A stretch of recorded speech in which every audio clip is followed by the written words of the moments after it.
नमस्कार दोस्तों, मैं हूं राजेश और आप देख रहे हैं राजेश एजुकेशन 7। तो आज हम शुरू करते हैं संधि के बारे में। संधि के बारे में हम चर्चा करेंगे। ठीक है, संधि का अर्थ क्या होता है। ठीक है, तो संधि में दो वर्णों का योग होता है। ठीक है, दो वर्णों का योग हो से उसमें जो परिवर्तन होता है, दो वर्णों का क्या होता है, योग होता है।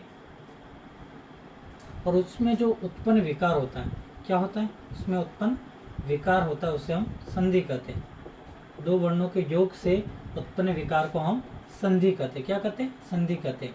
अब संधि कहते हैं। अब संधि करेंगे कैसे। जैसे संधि का मतलब होता है संधि, किसी चीज के हर शब्द की संधि नहीं होती, हर शब्द की संधि नहीं होती। मैं आपको एक शब्द बताऊंगा, जैसे विद्यालय, एक शब्द है विद्यालय।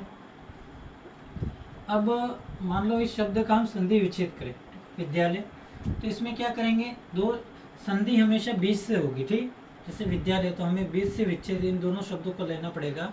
विद्याधनालय, क्या ले लिया हमने, विद्याधनालय। अब संधि का एक दूसरा नियम है कि दोनों शब्दों में, अब इन दोनों में से कैसे निकालेंगे, ठीक है, वर्ण कैसे निकालेंगे। तो पहले शब्द का अंतिम वर्ण, जैसे पहला शब्द आपके सामने, ठीक है, अब इसका अंतिम वर्ण क्या है, विद्या का या है, तो इसमें से क्या निकाला हमने, आ निकाल दिया। अब ये दूसरा शब्द है, ठीक है, दूसरा शब्द है आलय, आलय एक शब्द ही है। और उसमें से हम दूसरे नियम है कि दूसरे शब्द का पहला वर्ण, अब ये दूसरा शब्द का पहला वर्ण क्या है, आ निकला, आ, तो आ प्लस आ, इन दोनों को जोड़ो तो क्या बन जाएगा, आ। तो ये नियम है, ये नियम कौन सी संधि में काम करता है, ये हमारी है दीर्घ संधि।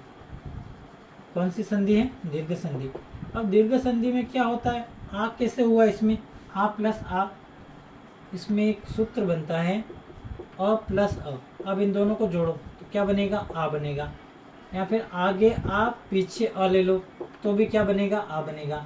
या फिर दोनों को बड़ा ले लो, पहला भी आ दूसरा भी आ, तो भी क्या बनेगा, बड़ा ले लो।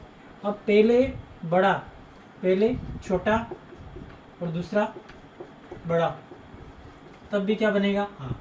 तो दीर्घ संधि में नियम है कि उस शब्द की अगर मान लो संधि होती है, ठीक है, संधि होती है तो क्या होगा कि हमेशा बड़ा ही बनेगा। जैसे वो दूसरा उदाहरण मैं आपको बता देता हूँ। जैसे सबसे पहले यहाँ पे देख लो,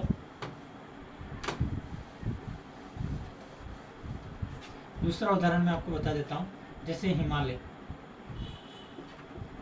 ठीक है, ये शब्द है हिमालय। अब हिमालय में, ठीक है, हिमालय में हमने क्या किया, संधि कही, हिम प्लस आले, हिमालय की संधि क्या कर ली हमने, हिम प्लस आले, आले हो गए। अब संधि का नियम मैंने आपको बताया था, पहले शब्द, अब पहले शब्द का अंतिम वर्ण, अब हिम में अंतिम वर्ण कौन है, म है, तो म में से हमने क्या निकाला, आ निकला, ठीक है। दूसरा क्या है, प्लस का निशान, संधि का नियम। अब दूसरा शब्द बाद में आएगा, तो दूसरा शब्द आले, आले में दूसरे शब्द का अंतिम वर्ण, सॉरी दूसरे शब्द का पहला वर्ण, तो दूसरा ये शब्द है, उसका पहला वर्ण कौन सा है, आ है, तो आ में से क्या निकला, आले में से आ। जब छोटा और बड़ा दोनों जुड़ेंगे तो क्या हमेशा क्या बनेगा, बड़ा। ये सूत्र किस में है, यहाँ पे दीर्घ संधि में। ये कौन सा उदाहरण है, आ प्लस आ, ये वाला तीसरा उदाहरण, आ प्लस आ वाला, ठीक है।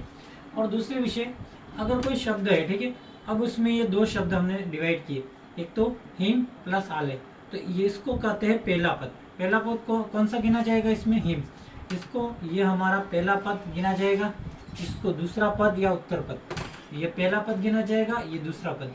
और दूसरा एक बार नियम वापस रिपीट कर देते हैं। हिमालय संधि का नियम है, किसी भी अगर संधि होती है तो उस शब्द का पहले शब्द का अंतिम वर्ण, जैसे यहाँ पे क्या है, पहले शब्द कौन सा, हिम है, तो उसका अंतिम वर्ण क्या है, तो अंतिम वर्ण म में से मैंने आ निकाल दिया। उसी तरह दूसरे शब्द, अब ये दूसरा शब्द या उत्तर पद है, दूसरा शब्द ले लो, तो उसका पहला वर्ण कौन सा, इसमें आ है, तो उसमें हमने क्या जोड़ दिया, आ। अब यहाँ पे अ प्लस आ, तो क्या बनेगा, आ बनेगा, बड़ा बनेगा, ठीक है। दीर्घ संधि का नियम है, हमेशा बड़ा बनेगा। देखो यहाँ पे अ प्लस आ, यहाँ पे देख लो कहाँ पे अ प्लस आ, ये रहा, ये उदाहरण, ये चौथा नियम, अ प्लस आ, तो क्या बना, आ बना, ये वाला। कैसा लगा दोस्तों वीडियो कमेंट करके जरूर बताएं, और चैनल पे पहली बार हो तो लाइक या सब्सक्राइब जरूर करें। धन्यवाद दोस्तों।